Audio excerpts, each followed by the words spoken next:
আল্লাহর ভয়ে হয়, জান্নাত তো হবেই, পৃথিবীর যে কোনো বিপদ থেকে বেঁচে যাবেন।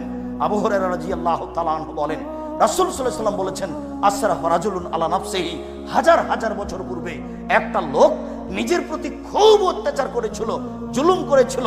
সে নিজেকে মনে করত মহা পাপী, ফাওসা বানিয়ে সে তার ছেলেদেরকে উপদেশ দিয়েছিল, ছেলেদেরকে বলেছিল, এই যে মাতা আবুকুম, যখন তোমাদের পিতা মারা যাবে, ফাহারিকু, তোমরা তাকে আগুন দিয়ে জ্বালিয়ে দিও, ফাজরু নিসফাহু ফিল বাররে ওয়া নিসফাহু ফিল বাহরে, তাকে আগুন দিয়ে জ্বালিয়ে, তোমাদের বাপকে আগুন দিয়ে জ্বালিয়ে অর্ধেক চাই পানিতে ফেলে দিও, অর্ধেক চাই মাটিতে ফেলে দিও। কেন?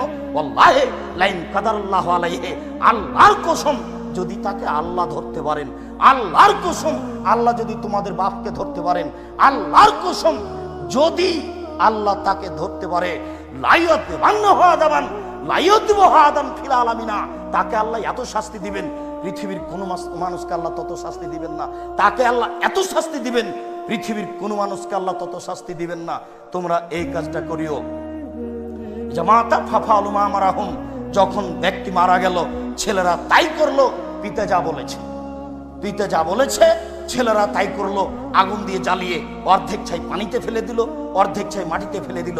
ফামারাল্লাহুল বাহরা ফাজামা বিমা ফিহি আমারাল বাররা ফাজামা বিমা ফিহি, আল্লাহ সাগরকে বললেন, সাগর ছাইগুলি জমা করে দাও। আল্লাহ এই জমিন মাটিকে বললেন, মাটি ছাইগুলি জমা করে দাও। মাটি ছাইগুলি জমা করে দিল, পানি ছাইগুলি জমা করে দিল। জড়বস্তু আল্লাহর কথা শুনে, আদম সন্তান বড় নিমুখ হারাম, আল্লাহর কথা শুনে না।